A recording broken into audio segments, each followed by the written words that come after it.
साईं ही मोबाइल ॾिसण जी नंढड़ी आ पर हिन में कम वॾा आहिनि। उस्ताद असांजे हिकिड़ो शेर लिखियो आहे मोबाइल ते त वाह मोबाइल तुंहिंजा थोरा कम करीं थी सभई पूरा। वाह मोबाइल तुंहिंजा थोरा कम करीं थी सभई पूरा। मिंट खां अॻु मैसेज पुॼाई हाल अंदर जा खोले ॿुधाई रुठल परतल सभु मिलाई जेकर पहिरियां तोखे जोरा।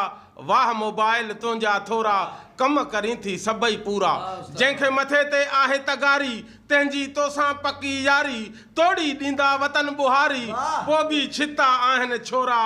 वाह मोबाइल तुंहिंजा थोरा कम करीं थी सभई पूरा। आशिक मां बि पको आहियां पर हाणी कुझु झको आहियां। आशिक मां बि पको आहियां पर हाणी कुझु झको आहियां। बैलेंस मोकिले थको आहियां मुंहिंजा उॾारिया तो हिन गेरा। वाह मोबाइल तुंहिंजा थोरा कम करीं थी सभई पूरा। ॾाढी सुठी आहीं सियारे उन्हारे पर पैसा वईं सभु बुहारे तुंहिंजी मिसकाल बि अंदरि उगारे हाणी पवनि था मूंखे दौरा। वाह मोबाइल तुंहिंजा थोरा कम करीं थी सभई पूरा।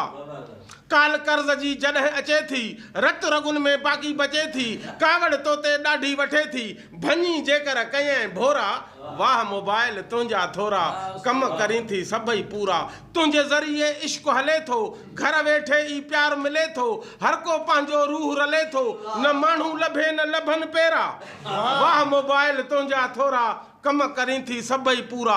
व्याज वठी बि तोखे धारनि तोड़ी बुख ते वक़्तु गुज़ारनि पोइ बि तोखे कीन विसारनि ही पेनू फ़क़ीर बि तुंहिंजा घोरा।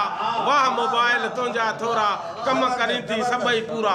अॻे चोर कंदा हा गिदड़ उनायूं हाणे मिंट में तिन खे छॾी ॿुधायूं तुंहिंजूं उमेदूं तो ई पुॼायूं लाहे गाॾीअ मां कनि था ज़ोरा।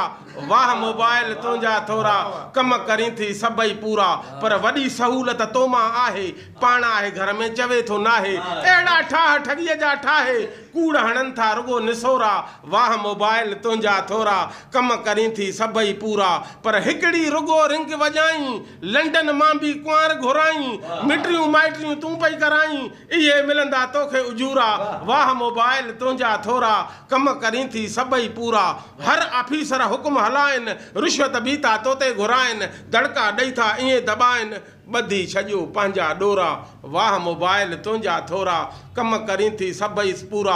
दुनिया जो थी सेर कराई जंहिंखे बचाई जंहिंखे माराई जंहिंखे ॿधाई जंहिंखे छोड़ाई वॾा आहिनि तुंहिंजा फेरा।